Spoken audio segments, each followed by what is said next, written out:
running against Jin Air. It's more of a team fighting comp than the 4-1 or 1-3-1 comps they were struggling with against Samsung and Afrika. Didn't work against Jin Air. Now they have a lot of laning power. Sort of game where Sejuani should get a pretty free jungling phase because of how much power is in the lane.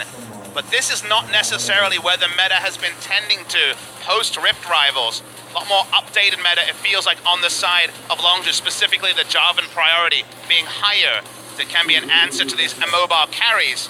Really interesting game to come through. SKT not mixing up too much to write home about. There still is that inevitability, that was hard to say for some reason, of how strong Sejuani and Galio will be the later parts of the game. But Cuz is bot now, we really want to take the down flash play straight into the death sentence. Cuz arriving, and the Ren comes through, but Gragas will still be finding that final blow. First blood goes over to Longzhu. Yeah, great stuff from Cuz. First the read on the enemy. Down onto Gorilla, but will be finding that gank entrance that he was looking for instead. Likely just going to have to use that Arctic Assault to get over the wall.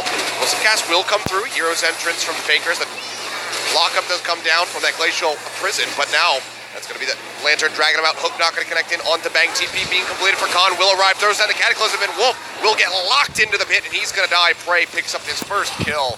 2-0 here for Longzhu, so very extended bot lane visitation here from both sides, but Longzhu are the ones that put a kill on the board. And there were teleport wards for Antara, but clearly didn't get a call to teleport because never used it during the entire time, pushing aggressively in topside, still not teleporting. Still looking for a little bit more. Death Sentence comes through, play in onto Faker, but the taunt comes down from the Galio. Prey jumping his way back with now the teleport comes in. Himself safe, but yeah, Antara is dropping in from behind. Fate's Call coming through. Prey throws Gorilla forward, but might just be throwing him into his death. Antara. Actually, they're going to try to turn this one around because Cuz is re-engaging Khan going forward. Let's get the pop-up, and they're able to get the kill as Gorilla snatches that up. SKT, a 1-for-2 in the end. They still will come out a bit further behind. Vision you can really play around, though, you should notice, whereas you can tell from Longzhu's vision exactly what they want to be doing. It's kill this man. Well, Cuz already using that roll the barrel. Will just get jumped on. Antara trying to turn this one around, and he's just going to find it, that last auto attack. Well, overheated, just beats Cuz. Had no way to get out. Heroic entrance came in as well. Jarvan not in position, BDD not in position. Solo death from Cuz, you'd say. Getting Corruption thrown down here. Gorilla gonna get popped up. The Strangle Thorns, now you can see the death sentence ready to come through as the Fate's Call will come out. Gorilla arriving into the fight with the flash forward. Faker finds a double taunt, and they're gonna go down. Double kill going over to the Galio. Can't quite chase in underneath the turret to finish off BDD, at least not at the moment. So he will retain his life, but SKT now taking a kill lead in this game. And these kills are so crucial. While Cuz makes a mistake, he had been the star of the first 15 minutes for the side of Longzhu. SKT outplay Longzhu around the bot side, specifically their tanks getting gold. Faker loading up the kills. Now between the two of them, the tankiness we talked about, that will really be where this game turns in team fights. Headaches start to come through from Longzhu. Oh. Peanut. Yeah, he is in vision, body slam coming through. Faker now arriving, but Peanut just takes so much damage, and he will get finished off as Cuz finds that kill. So tying things up here, 4-4. Still as much as they can. We'll go ahead, start engagement down onto Faker. Play comes back through. He's just more interested in clearing out the wave, but now BDD's wrapping up from the side, as is Cuz. Faker going to be completely surrounded as the turret goes down. They pick up the kills, going to be the question. Play yet again coming through. The box gets dropped. Cuz goes in. Nice sidestep. But yeah, Faker not going to get caught up in that one, and he's got the hero's entrance to take himself out to safety. The flag and drag not quite going to find the knock-up. That's the Cataclysm coming through, and Khan will go down. They do trade in onto Faker. Wolf also falling as Longzhu tries to keep trading up, but it's a double kill over to Bang, equalizing the count, making it a 2-for-2. A 2-for-2 in a 5v4. Super good plays from Faker to dodge all of the initiate 2v2 laning phase. Been able to do very well. But doesn't mean two items on Kalista, with the QSS has delayed her power spike, which for now makes her less formidable in the 5v5, and those tank itemizations, they're coming, Achilles. Poking his head in from behind. Prey gonna get jumped on. See if he can take that dark passage out to safety. Now Khan's gonna be completely locked out. Wolf will be the first one that goes down, just a bit too far forward there with that Zyra. Takes that one with his life, but can Longzhu get more? Can they even get the turn? It's gonna be the question. A big equalizer coming through from Antara, and they're gonna scoop up a kill in onto that Kalista. A double taunt yet again comes down from Faker. They get Gorilla. Khan one hit away from dead. Can they follow up for it? Seems like he might just get himself out of here safely. As BDD and Cuz try to retreat, they have the wave clear to maintain a hold over this turret for the moment, but SKT yet again trading up. Cuz going forward, looking for something as the barrel roll nearly kills Faker. There's the teleport coming through from Khan. Doesn't have much mana, but the Khan TP is coming through from the backside. Tries to get the prediction, but doesn't do it. But Faker is still going to be dead. A nice little fancy play there.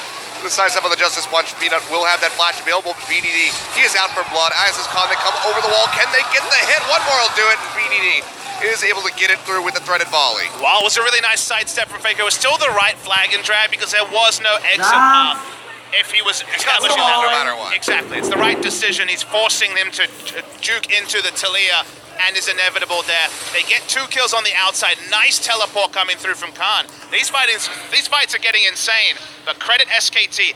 There we go, we flip back over, and BDD is going to be the first one that goes down in the fight. Hero's entrance now from Faker. Gets the pop-up in onto Gorilla. Prey's free hitting. Desperately tries to turn this one around. Prey is free hitting. Looking for a kill onto Untara. It's a big win. Faker first, and now Untara will fall. Double kill. Going over to Khan, so they lose out on that Infernal Drake. We're going to have another replay. Probably miss another fight, but Longshu, they kill 4, and now they're looking for Baron. Unfortunately, we were on about 3 inches of monitor here, Achilles, with our small monitors and the picture-in-picture. But the fight around the Infernal Drake seemed to be forced, and in the end goes massively the way of Longzhu. SKT will have to judge their decision-making from the replay. Peanut is around, same level as Cuz, and see if they can interrupt him, because they do have the rent to secure this. This should be Baron to Longzhu.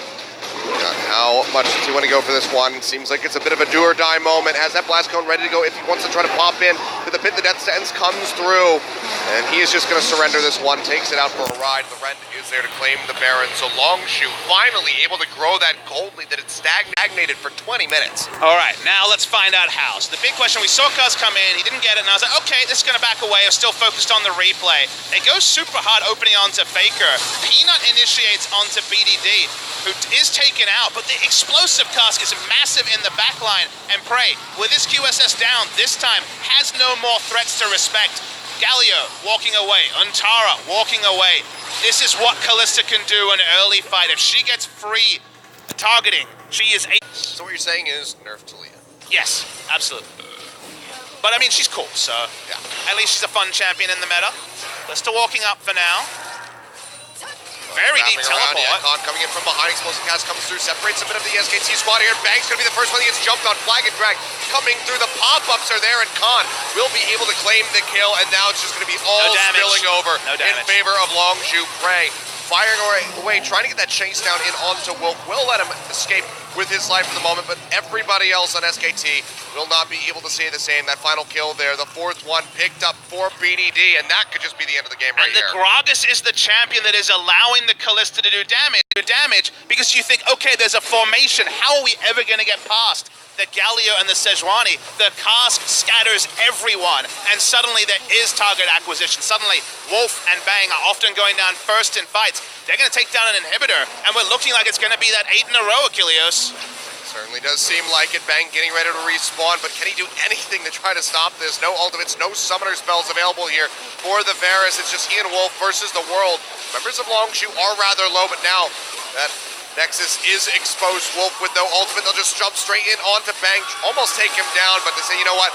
Let's not get too greedy. Let's just go straight in for the Nexus, and that is the 8th straight game loss that SKT has suffered. And the weird thing for SKT fans is that it was better. There was adjustments, there were improvements. The draft was sound to a point, and yet they still lost, and yet Longzhu was still